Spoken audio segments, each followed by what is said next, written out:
અમરેલી જિલ્લામાં ભારે વરસાદની આગાહીના પગલે સરકાર દ્વારા એનડીઆરએફની એક ટીમ તૈનાત કરવામાં આવી છે।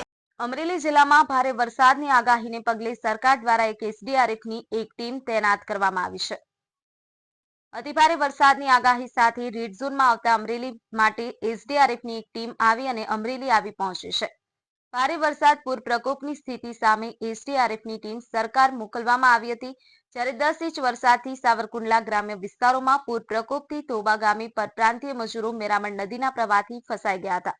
ત્યારે એસડીઆરએફ ટીમે પાણીના ધસમસતા પ્રવાહમાં જઈ અને 5 માનવ જિંદગીનું બચાવી હતી।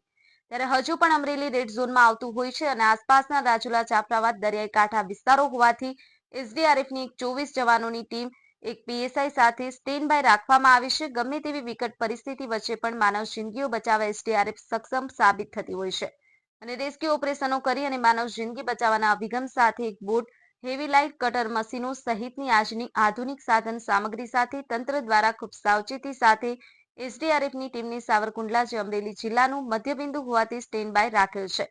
નૌશાદ કાદરી, ન્યૂઝ 9 ગુજરાતી, અમરેલી। આજે અમે ગોંડલ એસઆરબી ગ્રુપ 8 કંપની એની એસડીઆરએફની ટીમ લઈ અત્યારે સાવરકુંડલા ખાતે અમે આવ્યા અને ત્યાંથી અમને ભોબા ગામ માટે રેસ્ક્યુ માટેનો આદેશ મળેલ અને રાત્રે અમે રેસ્ક્યુ કરવા ગયેલ। પાણીનો તણાવ વધુ હોય અને જે ફસાયેલા માણસો હતા, મજૂરો, તેનો કોન્ટેક કરતા એ સુરક્ષિત હતા અને મકાનમાં સુરક્ષિત રીતે રહી શકે એમ હતા। એટલે રાતનું રેસ્ક્યુ કરેલ નહીં અને સવારમાં વહેલા જઈ અમે રેસ્ક્યુ કરી અને રેસ્ક્યુ પાર પાડેલ છે અમારા જવાનોએ। અત્યારે અમે અમરેલી જિલ્લાના સાવરકુંડલા ખાતે મધ્ય બિંદુમાં સાવરકુંડલા આવેલું હોય, દરિયાઈ, જાફરાબાદ, રાજુલા અને વધારે વરસાદની આગાહી હોય જેના કારણે અમે તૈનાત છીએ સાવરકુંડલા ખાતે।